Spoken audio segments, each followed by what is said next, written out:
नमस्कार, बहुत स्वागत है आपका जोहार झारखंड में। आपके साथ मैं हूं सोनाली सिंह और खबर धनबाद से, जहां पर आग लगने से इलेक्ट्रॉनिक्स शॉप जलकर राख हो गई। नया बाजार भूली मोड़ के पास 11,000 वोल्ट का तार गिरने से दुकान में आग लगी थी। आग की वजह से दुकान में रखे सारे सामान जलकर राख हो गए।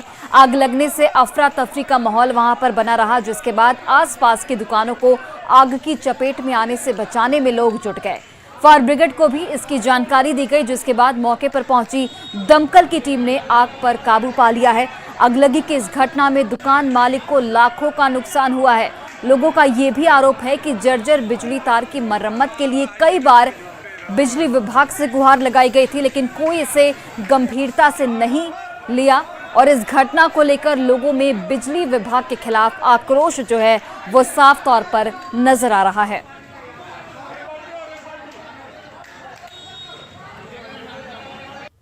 भाई अनिल भाई है ये हमारा, जिसका नुकसान हुआ। टेप का दुकान था, नया टेप वगैरह भी रखता था इसमें। कम से कम लाखों रुपये का क्षति पहुंची है। ठीक है, और भी अगल बगल में सब दुकान था। सबका सहयोग से आग पे काबू पाया गया, मगर सब लोग भी आ गए, प्रशासन के लोग, फायर ब्रिगेड सबको आ गए। सबको मिलजुल करके तो उठाया गया, मगर भाई का नुकसान हो गया। और खबर बोकारो से आपको बताते चले, जहां पर कांग्रेस के चास नगर अध्यक्ष गौरव राय से पटना के विशाल कुमार और अजय यादव नाम के एक युवक ने 6 लाख की रंगदारी मांगी है और रंगदारी नहीं देने पर जान से मार देने की धमकी भी यहां पर दी गई है। गौरव राय ने इस मामले में थाने में केस दर्ज कराया, जिसके बाद पुलिस इस वक्त कार्रवाई में जुट गई है। तो उनका नाम अजय यादव ट्रू कॉलर में लिख के आ रहा था और उन्होंने मुझे कहा कि आप को काम करना है आगे तो मुझे पैसा देना होगा। फिर मैंने पूछा पैसा किस एवज में आपको देना है, तो पैसा एज ए रंगदारी आपको देना होगा, जो आप मान लीजिए, नहीं अन्यथा आप पटना में आप काम नहीं कर पाइएगा। एक मामला चास थाना में 4/11 को दर्ज हुआ है। गौरव राव दर्ज किए हैं कि वो पटना में वो कुछ जमीनी कारोबार करते हैं और यहाँ चास में रहते हैं। धमकी भरा फोन आया है, उस पर उनके आवेदन पर FIR दर्ज किया गया है। और वहीं देखिए, गिरिडीह के स्कूलों में सरकारी आदेश के बाद भी हाथ बांधकर प्रार्थना किए जाने की शिकायत मिली थी, जिसके बाद डुमरी प्रखंड के उत्क्रमित उच्च विद्यालय रोशना टुंडा की जांच करने BEO के साथ जिला परिषद सदस्य पहुंची। जांच के दौरान शिकायत को सही पाया गया। स्कूल में प्रार्थना के दौरान स्कूल के कुछ बच्चे हाथ जोड़कर और कुछ बच्चे हाथ बांधकर प्रार्थना करते दिखे। जांच टीम ने प्रार्थना के वक्त बच्चों को हाथ जोड़ने के निर्देश दिए, साथ ही शिक्षकों से भी हाथ जोड़ने की अपील की गई ताकि बच्चे उनसे सीख सकें। जिला परिषद सदस्य ने कहा कि स्कूल में यह सिस्टम कई साल से चल रहा है और विभाग को इसे गंभीरता से अब लेना चाहिए।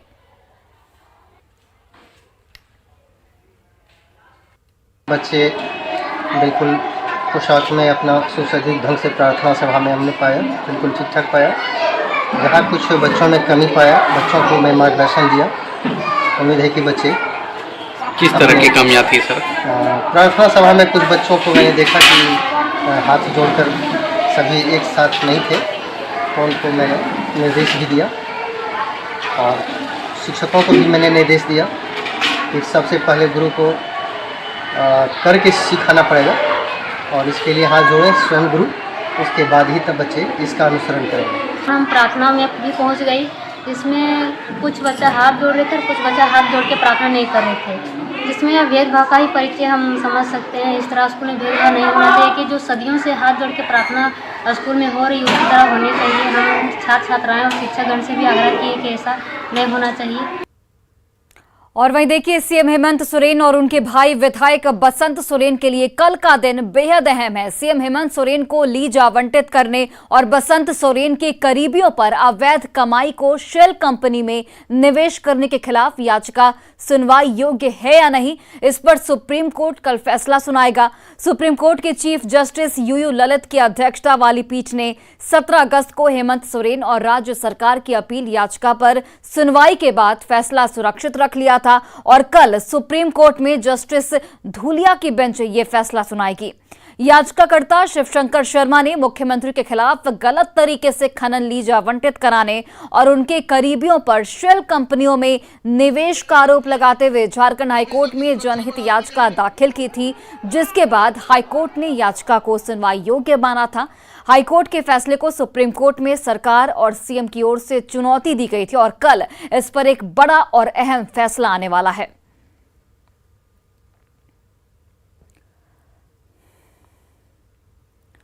और बोकारो के बेरमो विधायक अनूप सिंह के ढोरे स्थित आवास में चल रही इनकम टैक्स की छापेमारी कल रात 12 बजे खत्म हो गई। छापेमारी खत्म होने के बाद अधिकारी बिना कुछ बोलते हुए मीडिया से बचकर चलते बने। करीब 40 घंटे तक चली रेड के बाद इनकम टैक्स अधिकारी को जांच में कुछ भी नहीं मिला है। अधिकारियों ने घर से 54,000 रुपए जब्त किए थे, लेकिन जाते वक्त उसे लौटा दिया गया। छापा खत्म होने के बाद कांग्रेस विधायक के भाई कुमार गौरव ने छापे को बेवजह बताया। वहीं छापेमारी के दौरान विधायक अनूप सिंह के समर्थक आवास के बाहर जुटे रहे और जमकर नारेबाजी करते रहे। ईटी के अधिकारियों को समय क्यों लग रहा था मुझे नहीं मालूम। सर्च तो कल ही खत्म हो गई थी और कल सर्च खत्म होने के बाद हमें लगा था कल ही जाएंगे, बट उन्होंने बोला कि नहीं डॉक्यूमेंटेशन में कुछ काम करना है तो हम रुकेंगे। पुराने कबर्ड्स की एक आधा चाबी से लॉक नहीं खुल रहा था तो बोल रहे थे सील करके जाएंगे। हमने बोला सर आप तोड़ के देख लो, कपड़े हैं। तो उन्होंने बोला आप तोड़वा सकते हो तो तोड़वा दिए। मैंने हम तोड़वा, तो हमने तोड़वा दिया। उसमें कपड़े ही थे, कपड़े निकले। लगभग 54,000 रुपये कैश थे, वो भी वापस दे के गए हैं क्योंकि अकाउंटेड फॉर थे और मम्मी की कुछ ज्वेलरीज थी। और कांग्रेस के 2 विधायकों के घर इनकम टैक्स की 2 दिनों तक चली जांच पड़ताल अब समाप्त हो गई है। इनकम टैक्स की इस कार्रवाई को अब सार्वजनिक करने की मांग प्रदेश कांग्रेस की ओर से की गई है। प्रदेश प्रवक्ता राकेश सिन्हा ने कहा कि अगर ऐसा नहीं होता है तो साजिश की आशंका सही साबित होगी।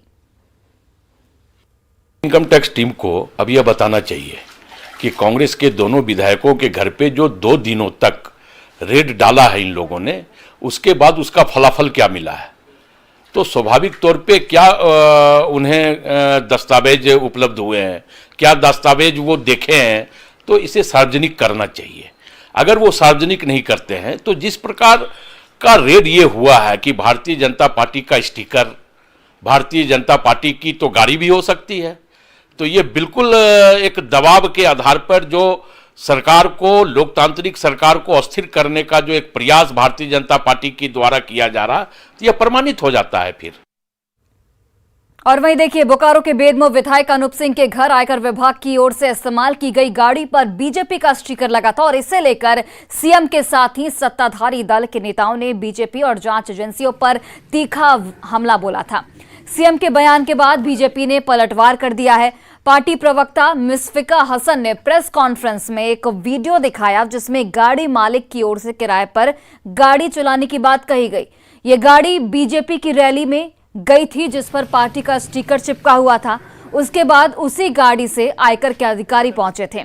बीजेपी का यह आरोप है कि बिना तथ्यों की पड़ताल किए सीएम ने आरोप लगाए हैं और ऐसे में सीएम को बीजेपी से माफी मांगनी चाहिए। और इसी के साथ पार्टी की ओर से 7 नवंबर से 13 नवंबर तक राज्य सरकार के खिलाफ आंदोलन का भी ऐलान किया गया है।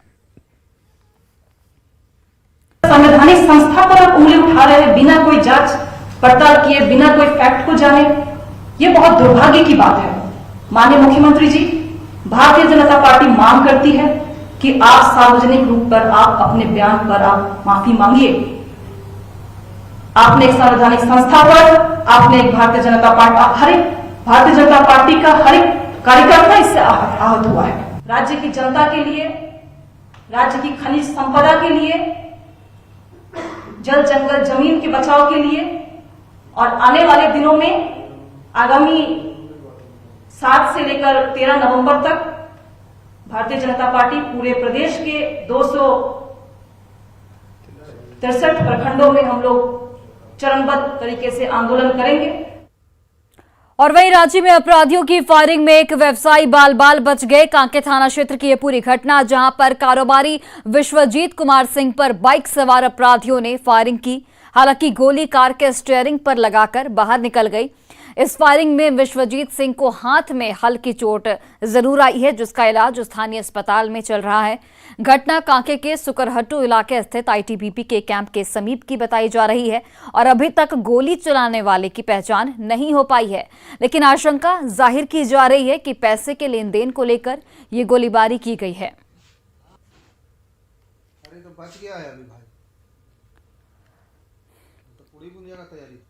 और खबर आपको साहिबगंज से बताते चले, जहां पर उत्तर प्रदेश के एक युवक ने ट्रेन के आगे कूदकर अपनी जान दे दी। घटना ग्रामर स्कूल के पास की है, जहां पर गया कामाख्या एक्सप्रेस ट्रेन के आगे युवक कूद गया। मृतक उत्तर प्रदेश के भदौली का निवासी था और उसके पास से सुसाइड नोट भी बरामद किया गया है, जिसमें साहिबगंज की पोखरिया की एक लड़की से प्रेम संबंध की बात कही गई है। यहां बुलाने के बाद उसके साथ लड़की, उसकी बहन और उसके बॉयफ्रेंड ने मारपीट कर रुपए पैसे छीन लिए थे, जिसके बाद उसने ये खौफनाक कदम उठाया। सुसाइड नोट में उसने अपनी मौत का जिम्मेदार कई लोगों को बनाया है, जिसके बाद पुलिस अब इस पूरे मामले की जांच में जुट गई है। राजधानी रांची के मोरहाबादी मैदान में शहीद संकल्प शुक्ला चिल्ड्रन पार्क में हरे पेड़ काटने को लेकर अनूठा विरोध शुरू हो चुका है। पर्यावरण को लेकर जागरूक लोगों ने पार्क के बाहर कई पेड़ों को लगाकर अपना विरोध जाहिर किया। दरअसल इस मामले को न्यूज 18 ने जोर शोर से उठाया था। आज पर्यावरण पुरुष के दयाल और उनकी टीम ने पार्क के बाहर पीपल और बरगद के 4 पेड़ों को लगाया और उसकी घेराबंदी की गई। पर्यावरण प्रेमियों ने न्यूज 18 को धन्यवाद भी दिया है और इस मुहिम में और भी लोगों से आगे आने की अपील की है।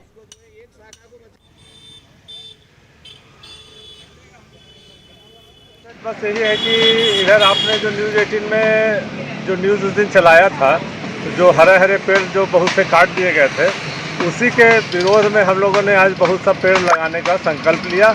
आज गुरु पर्व भी है, गुरु पर्व के अवसर पर भी हम लोगों ने पौधा लगाया है और सभी निवेदन यही करते हैं कि और हरा पेड़ को काटा नहीं जाए। सर, हम चाहेंगे कि यहाँ जितने लोग आते हैं, यहाँ स्वास्थ्य लाभ करने के लिए मोरहाबादी मैदान में आते हैं, बच्चे, बुजुर्ग, नौजवान सभी लोग आते हैं। हम उन लोगों से अपील करना चाहते हैं कि आप लोग भी आएँ और वृक्ष लगाने में और वृक्ष बचाने में और ये लोग हम लोगों को मदद करें। न्यूज़ 18 झारखंड की हम सराहना करते हैं कि उन्होंने हमारे इस संकल्प में भागीदार बने और यहाँ की जो सच्चाई है, जो चिल्ड्रन पार्क में बरगद और महागनी का पेड़ काटा गया है, उसको उन्होंने अपने चैनल्स में दिखाए।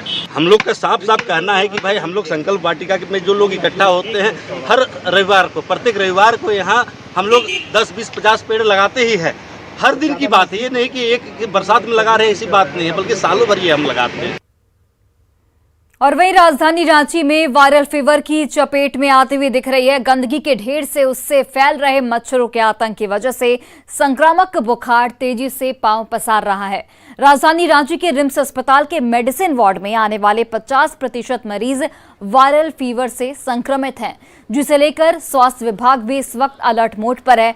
वायरल फीवर से बचाव के लिए डॉक्टर ने सख्त हिदायत दी है, साथ ही कोविड काल में बढ़ती जा रही सावधानी को अपनाने की यहां पर अपील की गई है। इस पर अधिक जानकारी दे रही हैं हमारी सहयोगी रूपाली त्रिपाठी। राजधानी रांची वायरल फीवर की चपेट में है। इस वक्त राजधानी रांची के रिम्स अस्पताल में मेडिसिन विभाग में 50% मरीज ऐसे हैं जो कि वायरल फीवर से ग्रसित है और 200 में से कुल 100 मरीज ऐसे हैं जो वायरल बुखार और कई सिम्टम्स से ग्रसित है। बता दें कि डॉक्टरों ने इसको लेकर अलर्ट जारी किया है, जहां पर मरीजों को आंकड़ा कंट्रोल करने के लिए हिदायत दी गई, किस तरीके से प्रिकॉशंस लेना है और इसके फैलाव को रोकना है। मास्क लगाएं सबसे पहले। जब भी आपको लगे कि सर्दी जुकाम या इस तरह की शिकायत हो रही है, आपको वायरल फीवर हो रहा, तो दूसरों को बचाएं। खुद आप जो है अपने बचाव के लिए मास्क लगाएं जब आपको ऐसे लोग दिख रहे हैं जिसमें आपको लग रहा है कि उनमें इस तरह के लक्षण हैं। सफाई रखें, है ना। अगर चीखते हैं तो जो प्रोटोकॉल है उस तरीके से आप ज़रूर उसको करें कि खुले में ना करें, है ना, स्प्रेड ना हो जिससे। और दूसरा, ध्यान रखें अपना जो सेहत है उसके हिसाब से, फ्लूइड मेंटेन करें, हाइड्रेशन मेंटेन करें। गर्म चीज़ें जो हैं वही लें। राजधानी रांची के अलग अलग कस्बा और बस्तियों से सबसे ज्यादा मामला आ रहा है, जिसके वजह से जो आंकड़ा है वो बहुत तेजी से वायरल बुखार के मरीजों का बढ़ता चला जा रहा है। इसको लेकर डॉक्टर्स भी परेशान है और साफ साफ डॉक्टरों ने हिदायत दी है कि इस तरीके से हमने जो जैसे कोविड काल में बचाव किया था वैसे ही इस बार भी बचाव किया जा सके ताकि इस पर नियंत्रण पाया जा सके। रूपाली त्रिपाठी, न्यूज़ 18 रांची। झारखंड में बिरसा हरित ग्राम योजना की हकीकत देखकर आपकी आंखें खुली की खुली रह जाएंगी। रांची के कांकेर प्रखंड में योजना का हाल बिल्कुल बेहाल है। कांके के उलातू पंचायत के चौली गांव में प्रदीप केशरी के नाम योजना आवंटित हुई थी, जिसमें 54 फलदार पौधे लगाए गए थे, लेकिन आज सिर्फ गिनती के 4 पेड़ बचे हैं। मतलब इस गांव में बिरसा हरित योजना दम तोड़ चुकी है। इस पर अधिक जानकारी दे रहे हैं हमारे सहयोगी अविनाश कुमार। रांची जिले में बिरसा हरित ग्राम योजना दम तोड़ रही है। मैं इसलिए ऐसा कह रहा हूं क्योंकि जिस जगह पर मैं खड़ा हूं, अगर आप एक बार नजर फेरें इस खेत पर तो यहां तरीके से 54 के करीब आम के पौधे होने चाहिए थे। इसके अलावे जो इमारती पौधे हैं वो भी होना चाहिए था, लेकिन अगर आप नजर दौड़ाएंगे तो इस पूरे खेत में 4 आम के ये पौधे आपको देखने को मिल जाएंगे और इसके अलावे 50 पौधे आप नहीं खोज पाएंगे। जो नीचे की जो तस्वीर है, चाहे वो टमाटर के पौधे लगे हों या दूसरे सब्जियों के पौधे लगे हों, उसके अलावे कुछ भी आपको नहीं दिखेगा। गुड्डू जी, यहाँ हमको याद है हम पहली बार जब आए थे तो आप बहुत मेहनत कर रहे थे। कितने पौधे लगे थे, कुछ दिमाग में याद है? भैया आपका फलदार वृक्ष जो था वो आपका 54 पीस था और इसके अलावे बाद में आया इमारती पौधा जो साइड में लगाने का था, उसको भी लगाया गया था पूरा। वो उसको तो थोड़ा हम कंफर्म याद नहीं है, तो भी हमको लग रहा है कि 100 के आसपास में वो भी पौधा होगा। दोनों मिला के 150 के करीब? 100 के करीब होगा। 150 में से गुड्डू जी आप कितना काउंट कर पा रहे हैं? यहाँ आपका 4 आम का पेड़ देख रहे हैं और 2-3 पेड़ जो है आपका महोगनी का जो लगा हुआ है वही देख पा रहे हैं। पेड़ को नहीं बचा पा रही हो, पौधे नहीं बचे हैं, तो उसके पीछे का कारण क्या है? पानी की कमी है, खाद की कमी है या देखभाल की कमी है? पानी का ही कमी है। अच्छा, तो एक पानी की वजह से उतना ज्यादा मात्रा में सब मर गया पौधा या देखभाल नहीं हुआ सही से? देखभाल तो अच्छा से हुआ है पर पानी का कमी हुआ है यहाँ पे। कि 54 ऐसे फलदार पौधों को यहाँ लगाया गया था जो भविष्य को लेकर न सिर्फ रोजगार बल्कि आगे भी इससे कैसे फायदा हो उस लाभुक को, ये उद्देश्य था सरकार का और योजना का भी। लेकिन हकीकत क्या है कि 54 में से मात्र 4 पौधे बचे हैं और जो इमरती जो जिसकी बात हो रही है उसमें भी अगर आप नजर दौड़ा लें तो 2 से 3 के अलावे आपको ढूंढने से भी कहीं कोई पौधा नहीं दिखेगा। इसलिए मैंने कहा कि रांची के इस इलाके में, इस गांव में बिरसा हरित ग्राम योजना दम तोड़ चुकी है। न्यूज़ 18 के लिए अविनाश कुमार, रांची। और झारखंड में जल्द ही 50,000 शिक्षकों की बहाली होगी, ये ऐलान किया है शिक्षा मंत्री जगन्नाथ महतो ने। धनबाद में उन्होंने साफ तौर पर यह कहा कि झारखंड पहला राज्य है जहां एक साथ शिक्षकों के 50,000 पद सृजित किए गए। इन पदों पर 2 चरणों में बहाली की जाएगी और यही नहीं, उन्होंने दिसंबर तक 80 मॉडल शुरू करने की भी बात कही है, जहां निजी स्कूल की तर्ज पर पढ़ाई कराई जाएगी।